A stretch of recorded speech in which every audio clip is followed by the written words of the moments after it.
नमस्कार दोस्तों, आज मैं पहुंच चुका हूं लखनऊ के डॉक्टर भीमराव अंबेडकर स्मारक पार्क में। जैसे ही मैं पार्क के अंदर घुसा, सबसे पहली फीलिंग जो आई, अगर यहाँ पर ज़्यादा पेड़ पौधा होता, बड़े बड़े, तो छाँव भी होते, तो ये जगह और भी जीवंत लगती। क्योंकि मेरे लिए असली खूबसूरत सिर्फ मॉन्यूमेंट से नहीं, नेचर से होती है। जहाँ प्रकृति होती है वहीं जीवन होता है। आगे बढ़ने पर मुझे एक स्तूपा दिखा जो भगवान बुद्ध को समर्पित था। स्तूपा के ऊपर अशोक चक्र और बीच में बना हुआ हाथी।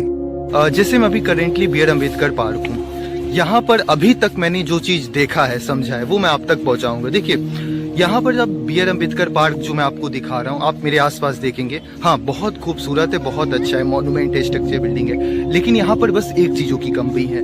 जानना चाहते हैं वो कमी क्या है? वो है नेचर। यहाँ पर आप मेरे ठीक सामने देखिए, यहाँ पर आपको दूर दूर तक कोई भी पेड़ पौधा नहीं देखने को मिलेगा। पेड़ अगर देखने को मिलेगा भी तो कुछ इस प्रकार का छोटा ही, इससे बड़ा पेड़ नहीं देखने को मिलेगा। देखिए, बताने का उद्देश्य मेरा ये चीज है कि हमें ये बात समझना होगा कि अगर ये पूरा ग्राउंड है जिसमें से अगर इसमें नेचर नहीं है तो फिर हम सरवाइव ही नहीं हो पाएंगे। तेज धूप सीधे जमीन पर गिर रहा था और तब एक सवाल आया, क्या हम विकास के नाम पर प्रकृति को पीछे छोड़ रहे हैं? जब मैं इसके बारे में जानना तो पता चला कि हाथी ज्ञान का प्रतीक माना जाता है। और ये कोई सामान्य बात नहीं है, क्योंकि डॉक्टर भीमराव अंबेडकर भगवान बुद्ध की सोच से गहरे प्रभावित थे। इसीलिए पूरे पार्क में अलग अलग जगह पर बना हाथी हमें एक बात याद दिलाता है कि शिक्षा और ज्ञान ही मुक्ति का रास्ता है। फिर मैं उस स्मारक के अंदर गया जहां बाबा साहब का जीवन अलग अलग रूपों में मूर्तियों के माध्यम से दिखाया गया है। उनकी जिंदगी का संघर्ष, उनके द्वारा लिए गए फैसले और संविधान तक का सफर, सब कुछ वहां चुपचाप खड़ा हमें देख रहा था। और एक लाइन ने मुझे रोक दिया, मेरे जीवन से अगर कुछ सीखना है तो यही है संघर्ष। जब मैं इस स्मारक के ऊपर चढ़ा और वहां से लखनऊ को देखा तो एक और सच सामने था, पॉल्यूशन। उस पर लगा, अगर बाबा साहब आज होते तो शायद समानता के साथ ही साथ पर्यावरण के लिए भी आवाज उठाते।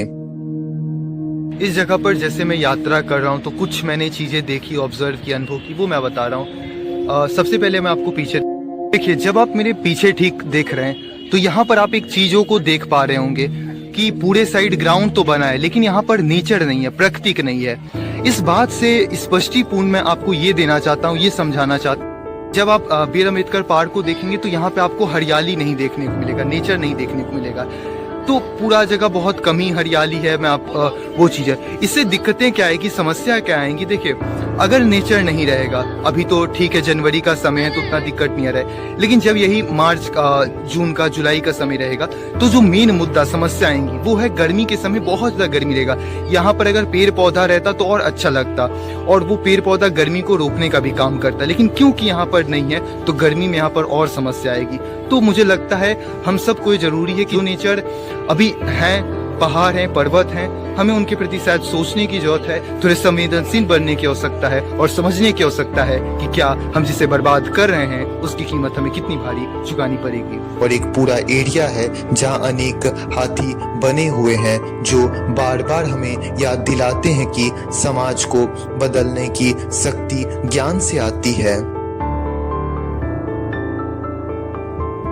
इस पार्क में सिर्फ बाबा साहब ही नहीं थे, बल्कि महान व्यक्तियों का स्मारक है।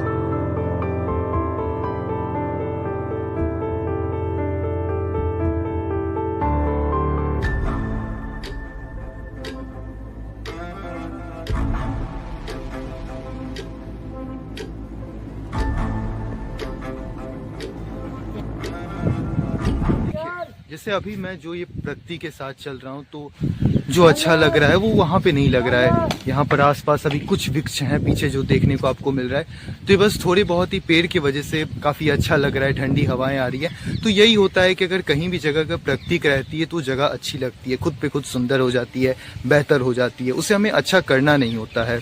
पीछे देख सकते हैं यहाँ पे क्योंकि कुछ पेड़ पौधे हैं, प्रकृति है, और इनके बीच में चल रहा हूँ तो अच्छा लग रहा है। यहाँ पर कुछ पेड़ हैं और ठीक यहाँ पर, तो इससे थोड़ा छाँव भी है, थोड़ा हवाएं भी आ रही हैं ठंडी ठंडी, तो एक बेहतर लग रहा है, एक अच्छा लग रहा है। यही होता है अगर नेचर रहता है, प्राकृतिक रहता है तो।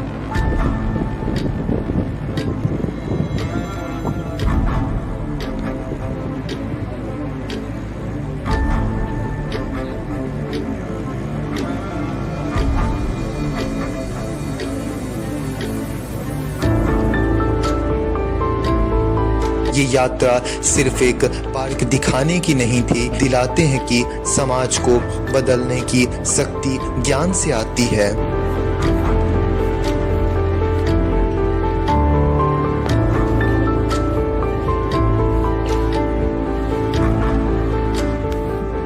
ये 3 बातें सिखाती है, नेचर जरूरी है, ज्ञान जरूरी है और जीवन में संघर्ष सबसे जरूरी है।